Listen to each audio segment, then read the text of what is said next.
want to change it. Welcome back. Greater Cincinnati Democrats. Here we are, cookies, fruit. We have everything today. Thank you for coming. Glad to have you here. We're going to hear Dick Galloway in just a moment. A couple of things we need to go over. Two announcements that I have before I send it out for other people. SPAN Ohio, Single Payer Action Network, I believe it is, will not have a meeting in November, December 4th. So December 4th will be from 6:30 to 8:30. Wednesday, December 4th at Community Friends Meeting House, 3960 Winding Way in Cincinnati, Region 4. So I'm going to give that to Peter. So this is Single Payer Action Network for Ohio. And the Women's March is with us again. I love this one. This is going to be on January 18th at Sawyer Point. So I'm sure you'll hear about it again and from other ways, but January 18th.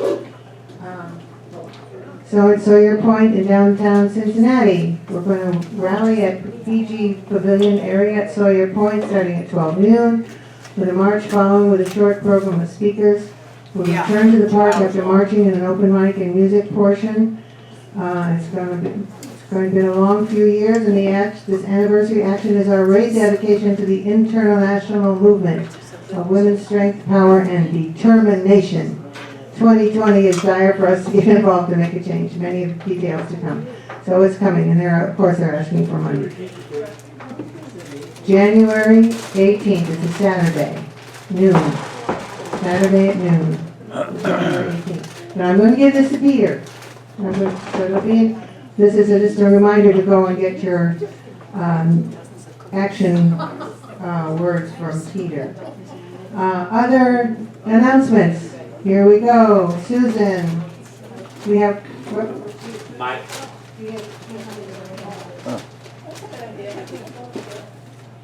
Go, Susan. I likewise need 2 volunteers to take to different areas for the gun loophole closure. I need it back in a couple of weeks. I got some instructions on it, but if you could volunteer, stick up your hand. Really? Oh, there's one. Take it to a different place. Oh. Okay. Gotcha. You got me. Was there another one here? You can tell. I have one. Susan, you also talked about getting folks to go down to the Hamilton County Courthouse and sit in. Are you still? Welcome back, Dennis. I'm not doing it this time, but I'm still getting information.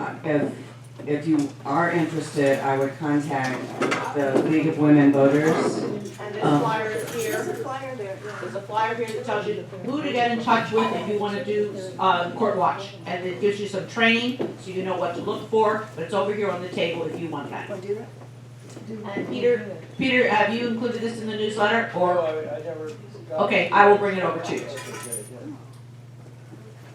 There are announcements. Yes, I'm keeping you up to date on Tracy Hunter. There's a group that meets every Monday night.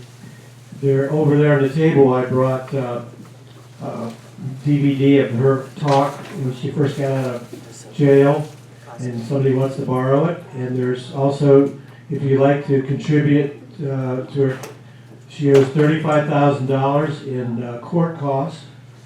And there's a couple events, fundraiser events over there too. Okay. Other announcements? Hi, Hey. yes, hi, I'm Faith. I wanted to make this announcement because I know a lot of you are parents and grandparents.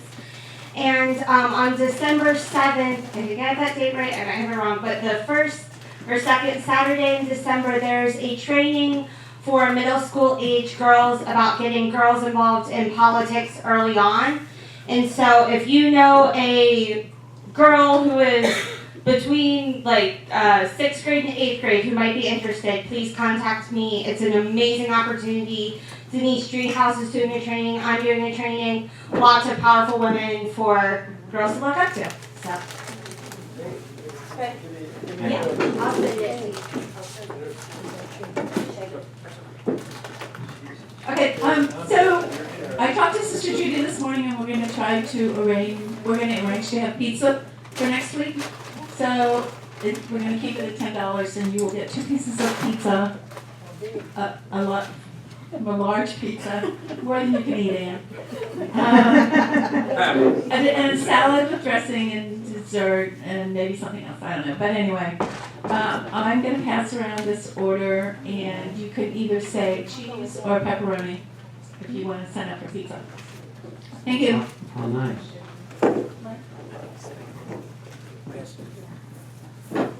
I just want to let you know, the next meeting of the Cincinnati Educational Justice Coalition will be meeting this Thursday at 6 until 7:30, and it'll be at the North Side Public Library. That's a name change. We kind of are going through the different neighborhoods and the different libraries. Cincinnati Federation of Teachers are moving, and so it was a good time for us to go down to their office. Secondly, I'm in close conversation with Bill Phillips, who has been working for years about equitable funding of schools. They had a meeting yesterday, which I didn't get to because of the weather, but he made it very clear that this new House bill that they have out there, where they're trying to change the funding, the unconstitutional funding in our schools, they're working on it. Apparently from the meeting, it was a hullabaloo yesterday. There were people in support, people in denial, and he said, look, people, stop. If we do not come together and change this funding formula for our schools, we're going to have another generation of kids that will have unfair funding of their schools. So now is the time to people put some of your things aside. Let's work together to make sure that we're doing this right. So Bill is leading this, and I really respect him. And I mean, he was with us about a year ago talking about school funding and all the problems that are out there. But if you want to know more, I will give the link to Peter. He has a newsletter. Oh, I get probably once a day, I get a very short message about the things that are going on in Ohio, especially around education. So about that's Bill Phillips. Sue, did you want to?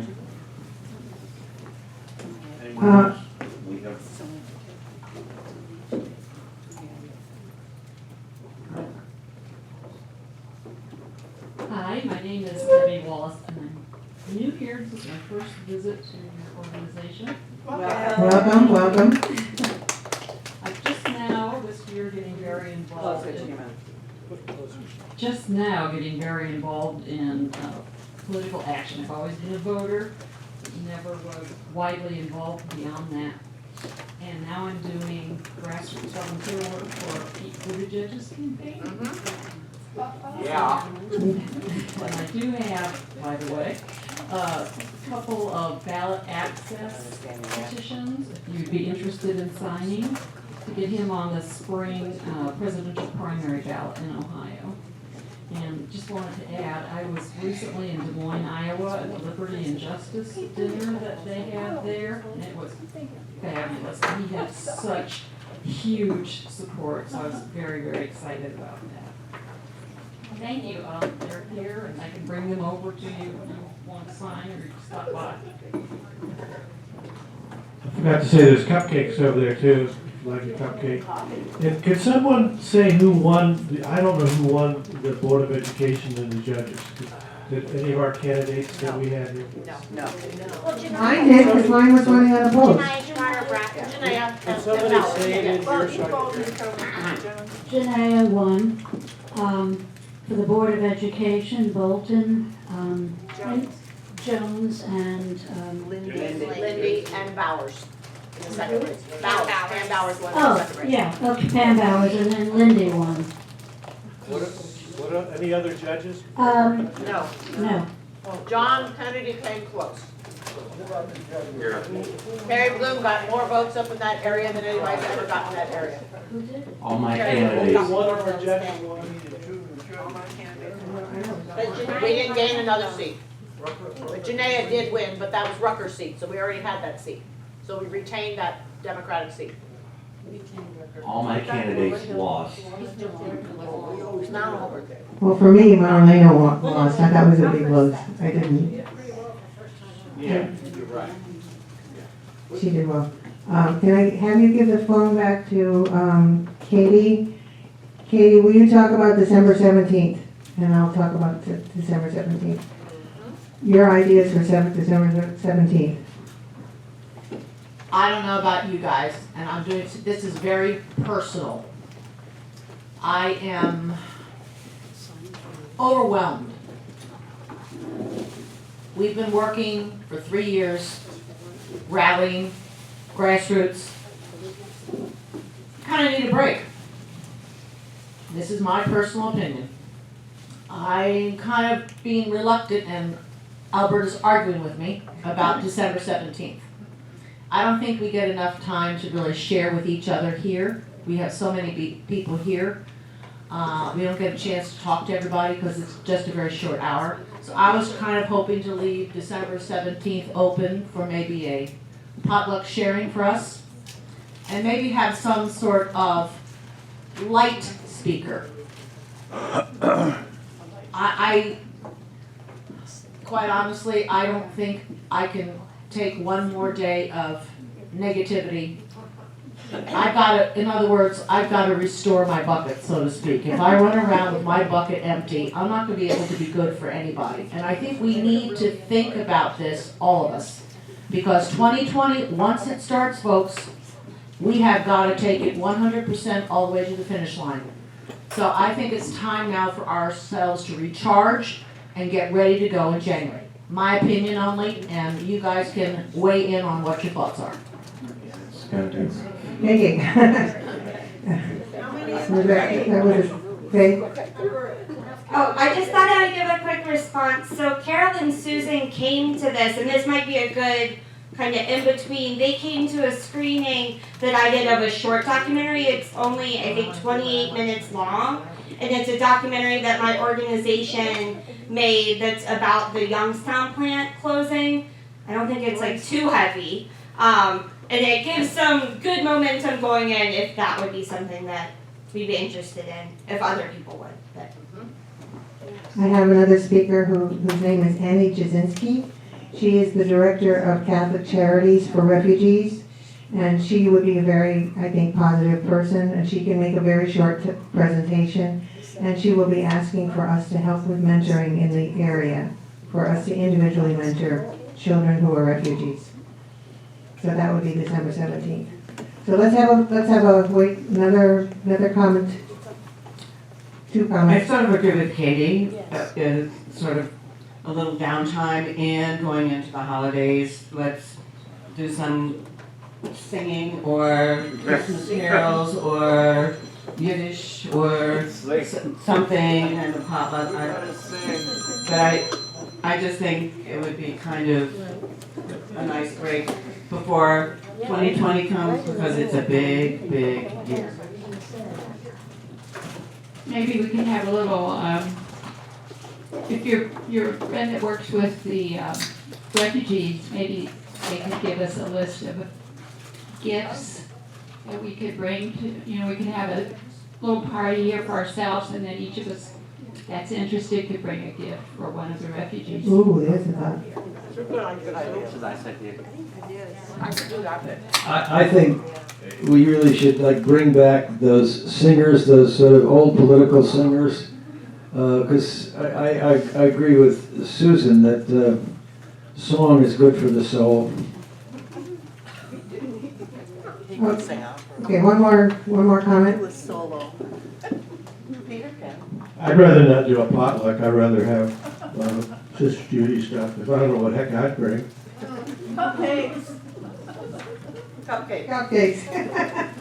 We also need people to eat. Okay, just a quick vote before we go to Dick. Are you ready? We want to have a holiday that does something with a holiday and a break. People who want to vote for that, raise your hand now. Oh, okay.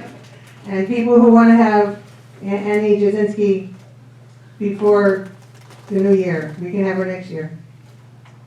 Okay, I think, there we are. So we know what we're gonna do on the 17th, and I'll put something on the calendars for us. So there we go. And here we go. Here is Dick. Wait, I'm sorry, wait, I'm please. sorry, Albert. Could we, talk about her idea? I think it was a good one about bringing a gift at that time. Everybody would bring a gift to share with each other, Well, it and was her idea if she wants to say it again. a gift for refugees, and how about just a surprise elephant gift for anybody in the group? I was thinking more something for the refugees. Yeah. At my age, no gift surprises me. But I thought it would be kind of nice to do something. Okay, there we go. We're going to bring a gift for refugees on the 17th. There we go, and now she should bring a truck, right? Yes. Wrapped or unwrapped? I think unwrapped, so they know what they're dealing with. Or mark it for age and sex. So we will bring gifts on the 17th. Well, we're not for each other, but for refugees. We'll also find out what refugees need most. I mean, it'd be nice to have a list. Okay, we'll get a list. I'll get you a list. I have a little list. Who's naughty and nice? And here we go with Dick Galloway telling us how to talk about our future. I have to admit that I almost wasn't here today because on my calendar, my talk is next week. So at the last minute, it popped into my mind, oh, I really need to go. So I don't have any of my prompts, but, so we're going to go ahead. I want to start out with how many people think that our whole nation is in need of immense healing. How many show of hands? Anybody have any doubt about that? So, the thing is, if we want to have mental health, at some point we have to say, I'm going to trust Adam Schiff and his people to carry on this thing about Donald Trump, and I think it's time to put that behind us and start looking for where are we going and who are we going to elect to go there. Okay? It's a matter of mental health. I don't know whether you've ever heard me say that before. It's you basically pretty much turn your back on what you're not doing and hope and pray that there are those who will do it. If you're into the environment, okay, that's your most heartfelt issue, okay? So that's where you need to spend most of your time. So trust the rest of us to deal with racial justice and better schools and all of these things, okay? So there's this whole pool of ideas, and that's what I had hoped to pass out to you all today, and I didn't bring my backpack, so I don't have them. But I call it the table of issues, okay? I found this as a meme on the internet, and it started out with something like, all of these issues really concern me. And then it went down this list, and it just got better and better and better. The author touched basically every base. Better schools, racial justice, infrastructure repair, on and on. My mind's not pulling up the rest of them. I'm sorry, but you know all the other things that are really the bread and butter issues that, pardon me if you're not a Bernieite or not a Warrenite, all the bread and butter issues that they talk about, we know in our hearts we need to do them. Okay? So, how do we put this together? I wrote an essay a long time ago in which I used the phrase, democracy working as it should. And as I'm reading this table of issues, and by the way, I didn't bottom line it, so there's this probably 10, 12 issues, and they're all dynamite issues, and I think, okay, I gotta save this, because I'm gonna repost it, okay? So I get to the bottom line, and this is the key, folks. So when did I become left-wing? Think about that. These are all bread and butter issues, so I lost it. I'm real good at that. I lose computer files all the time. I search and search. I'm getting better at searching. I'm not getting better at finding. Okay, so I say, oh, cuss word. I'm gonna have to recreate it. So I get into it and I create what I think is a pretty good list, and then I go to Weidenfeld and Deborah and Richard Asimov and all the people I work with, and they look at it and they say, this one doesn't count enough, take it off, put this one on. So it's not entirely mine, but I put the final form back together, okay? So as I'm doing this, I'm thinking, these issues really, I'm absolutely certain that the vast majority of Americans agree with this. So here's the thing, I'll be straight up honest with you. Here's what I did. I took each issue and I Googled it. And I took the first 4 polling numbers I found, I put the high one and the low one. Okay, now that will drive any statistician nuts, but I don't exactly trust their methods either. Okay, so it gives a strong indication, and every item on this list, there was one that was 48% on the low side, but it was 66% on the high side, if I remember correctly. Something on that order. The rest of them went into the 70s, 80s, 90%. And the one on green energy, I broke my own rule. I found one that says almost 100%, so that's what I put in the table because I thought that was cool. Okay, and why not? Okay. So the bottom line, when did we become left-wing? The numbers were all there on each and every one of them. And I'm thinking, what is this thing? That, my dad always used to say, if the shoe fits, wear it. So I don't intend to step on anybody's toe these days. But we know that we'd rather Democrat than Republican, but we know that the inside the bubble game is controlled by big money.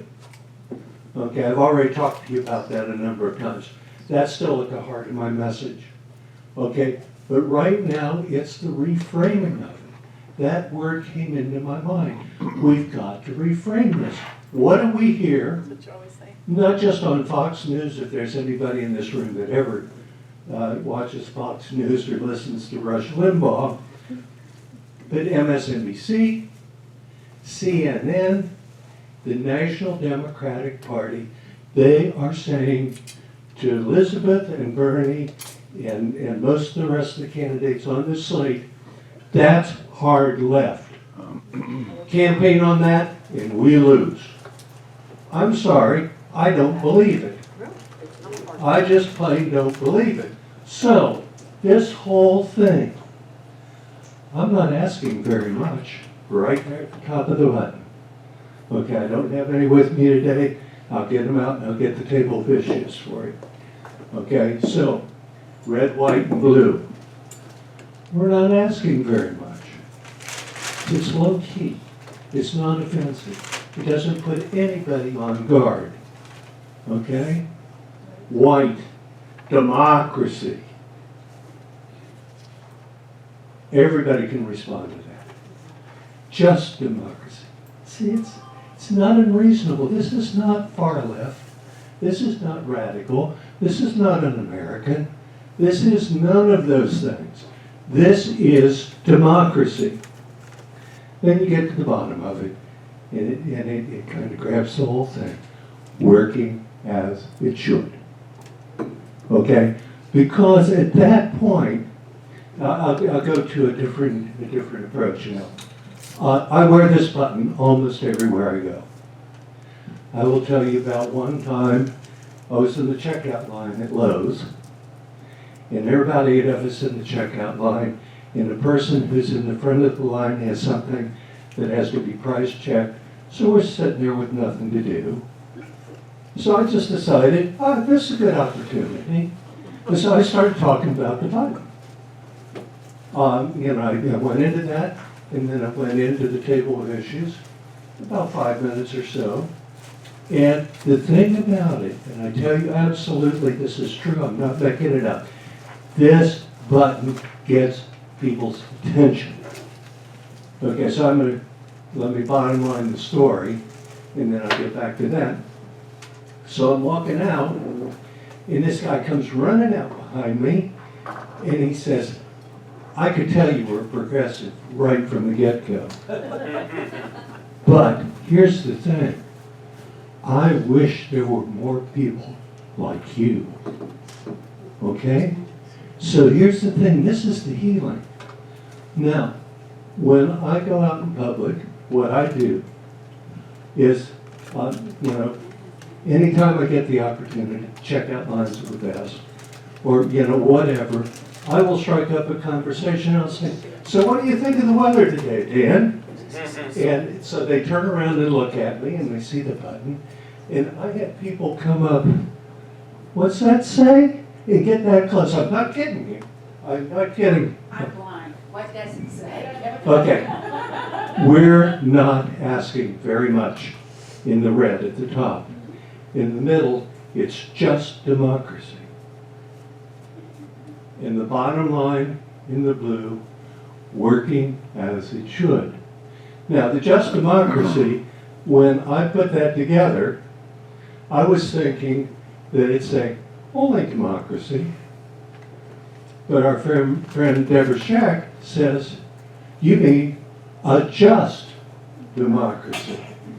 And I thought, I never saw that before, thank you. So it's got two messages, and they're both right. Okay, so this is a tool. And my suggestion is that if you want to do this, that this is where you want to start, because, and again, I'm not making this up, when this starts to unfold, I can see the typical American person, their faces are all scrunched up, they're angry, they're confused, they think the world's going to hell in a handbasket, and as this thing unfolds, I'm not kidding you, their eyes, foreheads soften, they start to get a little hint of a smile. Right from that point, it begins to heal. And that's the message. It's not enough. Some people got to fight what's wrong. So let the people who are best equipped do that. And the rest of us need to be saying, don't we all agree? Don't we all agree that all of these things need to be done? Now, I don't know whether you know, I taught 2 OLLI courses. Do you all know OLLI, Osher Lifelong Living Institute? It's for 55 years old and older, and it's run out of UC, and it's a national organization. I ran 2 8-week seminars on this. So the day that we were doing the table of issues, so I gave a brief introduction. Everybody had a copy of it. I said, now I want you to break in groups of 3 and take about 5 minutes and discuss what you have learned from this. Okay, so that gives me a little break. And I kind of walk off to the side, and I'm just watching everything, and I'm noticing that this is not exactly a calm process that's going on. I can see and hear people arguing with each other. So I call them back together, and I say, okay, how do we get from here to there?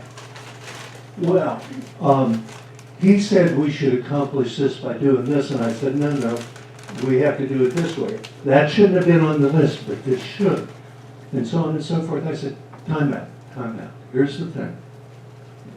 Now is not the time to argue about that stuff. There is a time and a place for it. But here's the thing. Democracy is now, and always has been, and always will be, a messy business. Democracy is a messy business, and that's not going to change. We're not looking for utopia. What we're looking for, and now I get in, if it goes this far, to the 20th Amendment, corporations are not people and money is not free speech.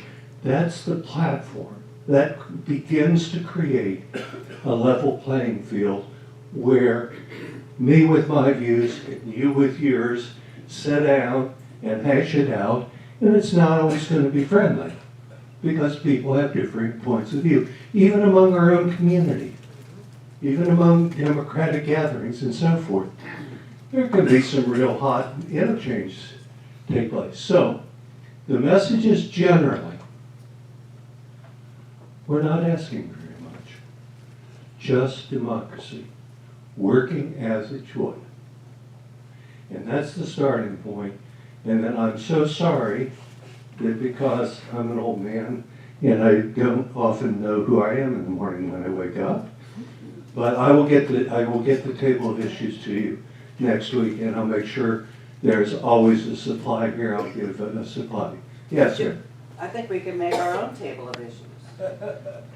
You certainly could, no doubt. If you, and I invite that, okay? My view is that all this stuff is participatory. So if I have said something that you don't quite get, or that you think is a little askew in some way or another, this is something we build together. And if we start with the concept, the right concepts, everybody knows our nation is divided as badly as any time most of us in this room can think of in our own lifetimes. In many ways. In other ways, not. There have been progress, but on an emotional level, I think it affects almost everybody, and people are going nuts. So the first thing we can do to start getting motion towards the goals that we all want is to start with the goals we all want, but starting first with the disarming. We're not asking very much. Try it. If you want the button, I got buttons.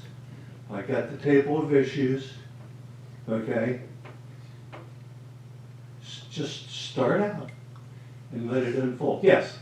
I got a little blue square Over the phone. page, a little, Wait a minute. oh.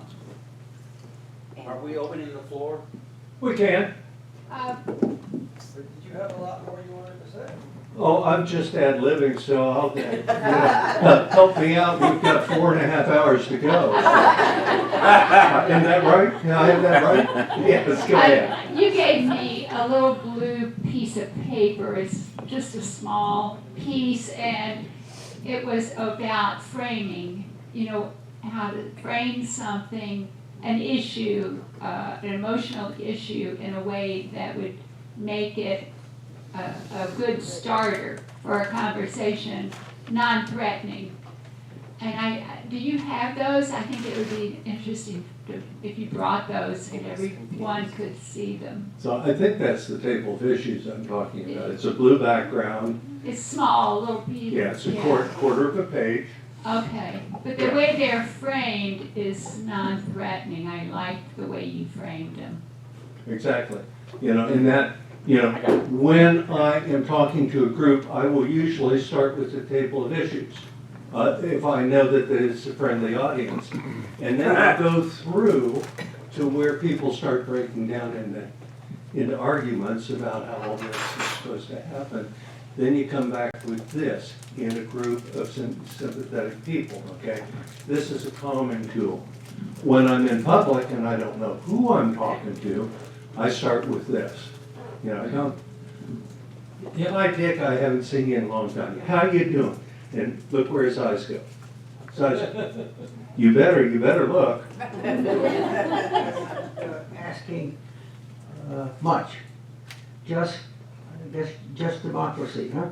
I don't know what's in between there. The American flag. Working as it should. Yeah. Okay. Now, I see this group as primarily future canvassers. And my own experience is we really need to do homework on all these issues. I think it's great to stress agreement. I mean, there I think that is a good strategy. But and take one of the hottest, most difficult issues, abortion. Thanks to the presentation we had here by someone who was pretty high up in Planned Parenthood, I learned, for example, that 90% of abortions occur in the first trimester. I also had a clearer understanding, thanks to that presentation, about this law in New York State, which Pence is orgasmic over. He thinks it's the greatest possible kind of argument to turn people Republican. But I mean, I think and there are so many other issues where it seems to me really thinking through, finding out as much information as you can. So if you have someone who is willing to talk, and that was one of the best parts of canvassing, you really have some relevant arguments at your fingertips. In that sense, I think I agree with it, try to be as mellow as possible, but I also think we really need to do serious homework on our own list of issues on the assumption they're coming up. I mean, one of my favorite things is I had gone to some fundraisers for lawyers, is people at Canada say, why should I give a damn about lawyers? And I had a few arguments at my fingertips, but I just think in general that's an important principle that people in this room need to do as much homework as you feel you can afford on the issues that are on your list. Sure. Okay. I think you're in queue. May I respond to? Okay. Professor Rivers. Okay. You have spoken. You have spoken as a professor. Okay.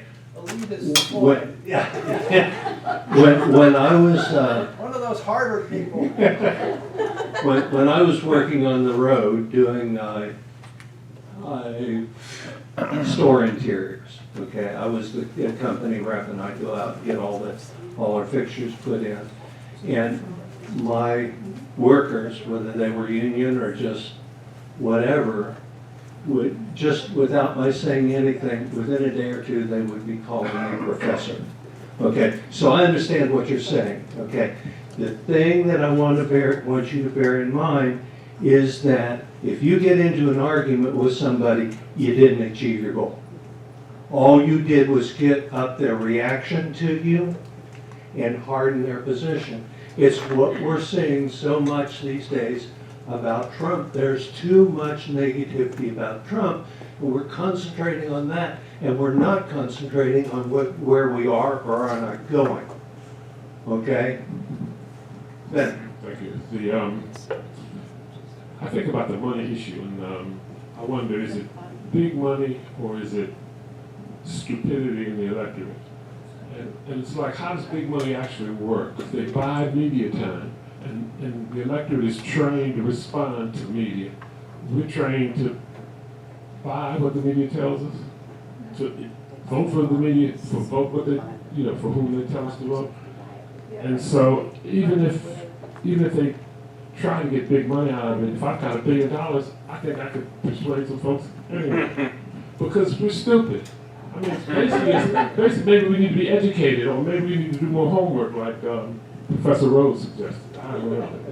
Okay, a couple of responses. Number one, when that kind of thing comes up, and this is not my line, but I love it. So how's that working for you? Okay. But in many instances, they're not doing okay. Everybody from the middle class down, it's not doing okay. Now, individuals might think because they went from here to there, okay, they might think, wow, I'm doing better than I ever have.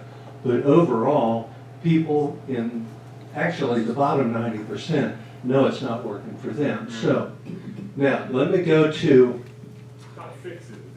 Dr. Lawrence Lessig, Harvard professor, says 93% of Americans know that big money has way too much power. Okay? I read that and I said, hallelujah, this is a cakewalk. All we got to do is say, hey, listen, wake up. So then he says in the next sentence, the problem is 91% of them don't think there's anything we can do about it. Okay, so that's where we start, and I have to admit that I've let my research and so forth kind of go lax as we moved and did all this other stuff, took a little sabbatical. There is more going on than most people know, and this gets in the realm of the constitutional amendment. Now, reasonable people, if the issue is presented properly, will understand this, okay? Because 93% of them say that's what's wrong. Okay, so what at that point we need to do is start building their knowledge, Professor, that there are actually about 10, and my numbers are soft, there are about 10 resolutions in one or both of the houses of Congress about the 28th Amendment, and they're all, to one degree or another, about breaking the power of big money. The most popular, and here my numbers are not recent, so I don't know, because I haven't really renewed this since we had started the new term of Congress. The most popular one is House Joint Resolution 2. And the first time I read it, and I read this in the last term, and I don't think the wording has changed, I read through it and I said, okay, money is not free speech, is mentioned. Corporations are not people, is mentioned. I thought, okay, this is the popular one. Okay, we can go with that, never mind. Then I got into the wording, the wordsmithing that they do. Up, may, ba. Money is not free speech, and may, and Congress may have the power. Not shall have, not shall control. They may have the power. Now, if you think about that, really let that all play through, the question I like to ask at that point is, okay, I learned in management classes many, many years ago, okay, that in the initial planning session, no holds barred, you listen to everybody, because very often the case is that the most crazy sounding idea is the one that will work, okay? But here's the thing. After you go through all the steps of the planning process, okay, you have your committees, you do your thinking, you do your research, so forth. When you decide on what the wording or what the process is going to be, then you need, before you lift a finger to actually make it happen in the real world, you ask yourself, if we do this, will we reach our goals? And it's at that point that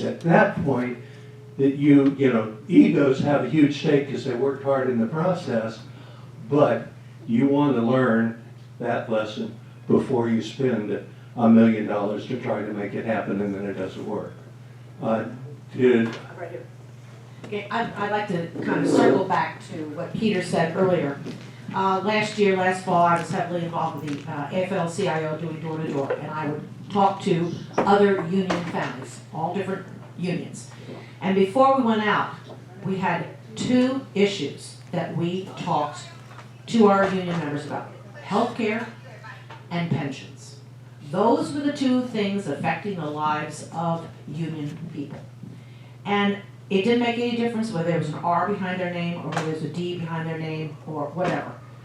Those were the kinds of conversations that I could get into them where we were in complete agreement, because I understood before I went to their door what all of their issues were on both of those things. And so I really do think that before we start reaching out and starting that big run we've got toward next November, we really do need the time to know what's out there.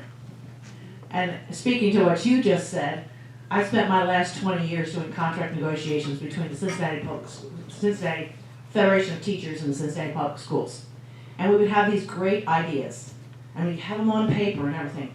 But the hardest thing was smithing the words so that you got them where you wanted them to go. And not only you have to get it to a point where you can all agree, but then after it's passed and everything, then you all have to sit down and make sure that you really understand what it is you said. Because there will always be those that will find the gray in between the black and white. Will always find a way, the slippery slope, to get around what they need. So wordsmithing is very important. We need to be very careful. Thank you. Well, Bill Shakespeare said it best in King Lear. Kill all the lawyers. When the law's against you, argue the facts. When the facts are against you, argue the law. When they're both against you, pound the table. And that's where we are. Well, in many a revolution, that's the first thing they did, including the French Revolution. Having said that, I think our biggest problem is that not just counting on whatever the media, and there's multiple definitions of who the media are, it's a lack of trust in anything they say. And if people say, I don't know who to trust, I don't know who to believe, I'm out of here. And they drop out, and they don't participate. I think that's our biggest problem. Yep. And you nailed it, and that's the 91%. I don't think there's anything we can do. And that's why it's the focal point. No matter whether your issues is health or schools or infrastructure or whatever. And they all are important and they all need attention. But as long, let me do this, and I know not all of you love Bernie. I have a Bernie shirt on under there. But just think, in the previous presidential election, Bernie wasn't even a Democrat. He was a voice crying in the wilderness. And he was saying all the things that are being said today, nearing the mainstream, but he didn't get any press. He was bringing out tens of thousands of people night after night after night without press, without party support. Why? Because he was dealing with the table of issues. He was speaking to people's real needs. He was saying, we can do this. He's saying, we will do this. And he gives voice to that. And that's part of the reason when, I know here I'm going to step on somebody's toes, but I'm going to say it anyhow. That's one of the reasons why, whether it was true or not, Hillary did not win the election. Because so many people, even and including an awful lot of good Democrats, said she's part of that bubble inside of Washington. She says all the right things, but we're not getting where we need to go. Here's this idiot Trump saying, drain the swamp. And people said, I think we have a better chance of getting there with him than with Hillary, who says all the right things, but will she get the job done? You don't have to agree with any of that analysis, okay? That's the thing is, I like to make the point that if we are not bold enough to demand of those who want our vote that you better doggone well listen to us or you'll be unemployed. That's why we want to be real doggone sure that we get the central focus right. And then when the other questions come up, you say, here, Peter, explain that. No, you don't get a chance. Sorry, another time. Yes. I've been influenced by George Lakoff. He's the neurolinguist who has studied political discourse for 30 years and predicted that Trump would win. One of the few people that actually understood why he was connecting with people. And his insight is that he understands the mechanisms of the brain and language and how it affects emotions. And his insight is people are not really rational. We think we're rational, and we think if we know all the issues, then we're going to be rational and figure out, well, that issue is going to be what makes a difference in my life. But the truth is, language changes rational thinking. And if you repeat something enough times, people will emotionally connect with it, whether it makes sense or not. Yeah, there's a guy named Der Fuhrer. So, you know, it's much more complicated than just knowing the issues. And I think that's one of the mistakes Democrats always make, is we always think that it's all about issues. But the truth is, it's also about connecting with people at the emotional level. That's right. And you have to write, you have to work at the language, you have to work at the presentation, the framing of issues.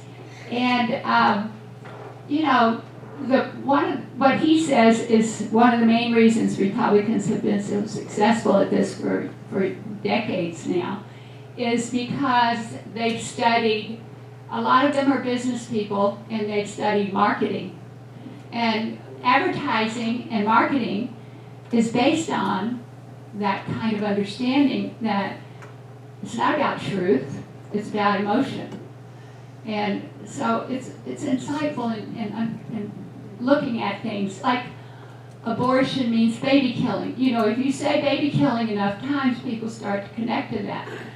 There's all kinds of issues that, you know, if you really think them through, but people don't always come from that place of thinking things through. Right, and let me respond to that before anybody else comes in, and now I've got to remember what my response was. Emotion. That's why it's not just enough to have the button or the thought. When you get their attention, you look them in the eye and you smile. And you don't be afraid to let there be little silences. People know that. They see you. Your message is non-threatening. Your face is non-threatening. I personally believe your energy, because I think we're all psychic. We just don't know it. Because that all comes through the subconscious.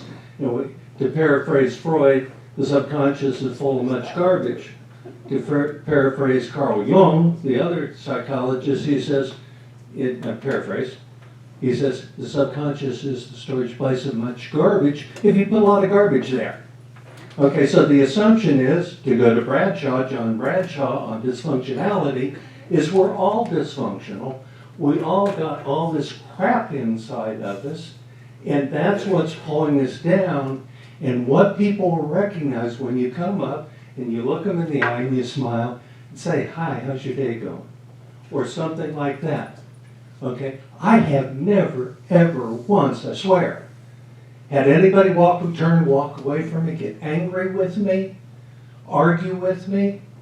If you start in the right space, you have the right thoughts, and you have the right emotions to go with it, because you know that your number one function in this broken culture is to be something that every of the world religions has discussed and put at the center, is to be a loving servant.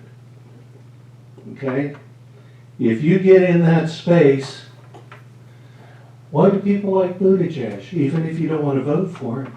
Because he's just cool, he's smart, and I've never seen him ever get flacked about anything. He sits there and takes it in the face, and he smiles and he says, well, and then espouses healing wisdom. That's the point today. Healing wisdom. If we don't have that, if we don't see that, and I'll put it in quasi-religious language, if we don't have that as our mission, if that's not what we're about, if we're going out there because we want to argue with people, then please stay home.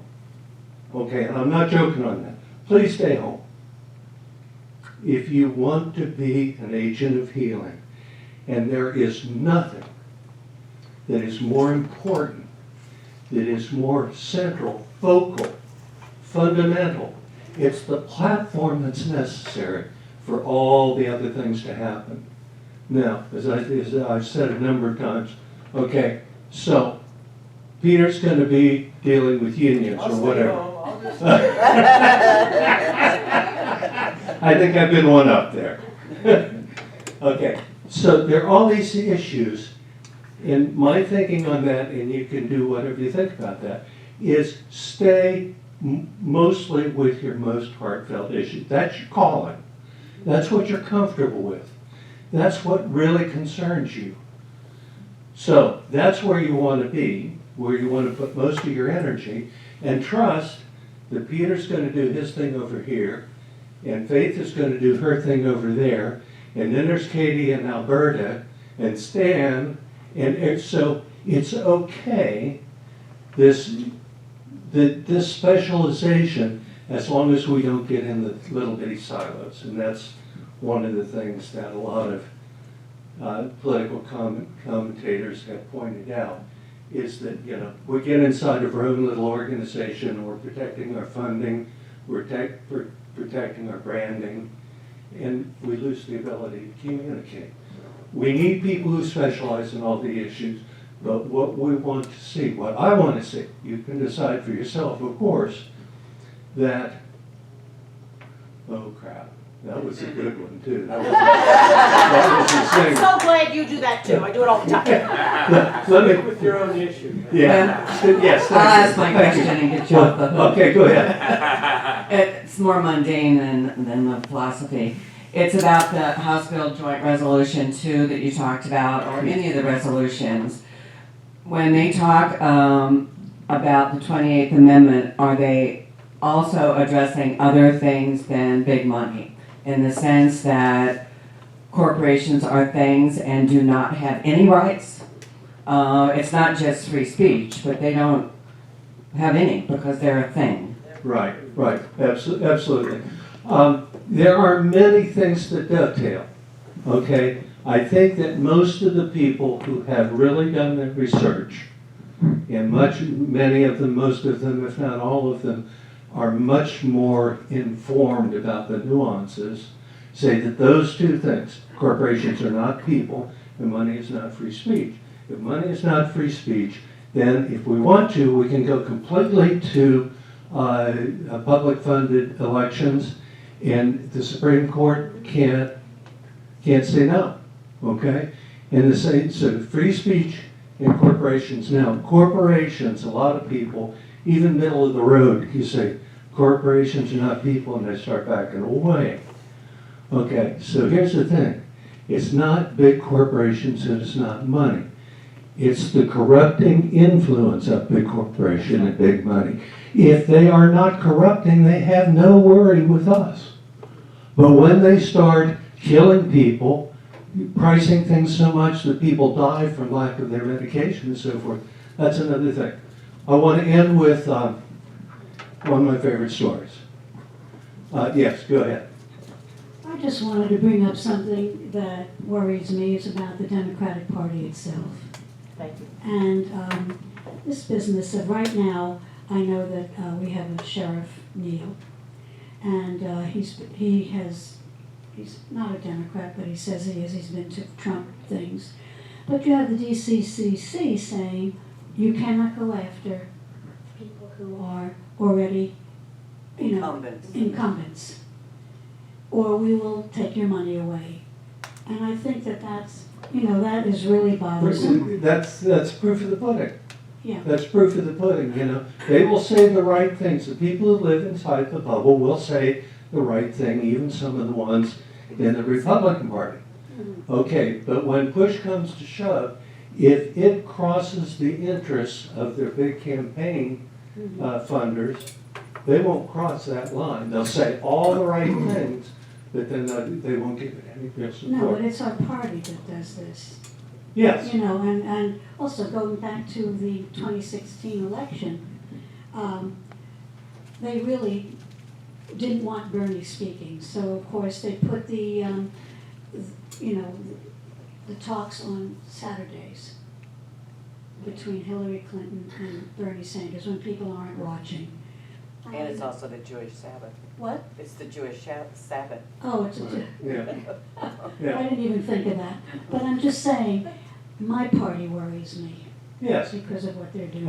And is there anyone in this room that doesn't agree that while we would prefer the Democrats to the Republicans any day of the week, do we really think that the Democrats are getting the job done that we think needs to be done? Absolutely not. Okay, we are about at the bewitching hour. You have something, Dave? kill all the lawyers first. I was married to one, thank you. Lynette was a trained lawyer, and most people don't know that. Okay, I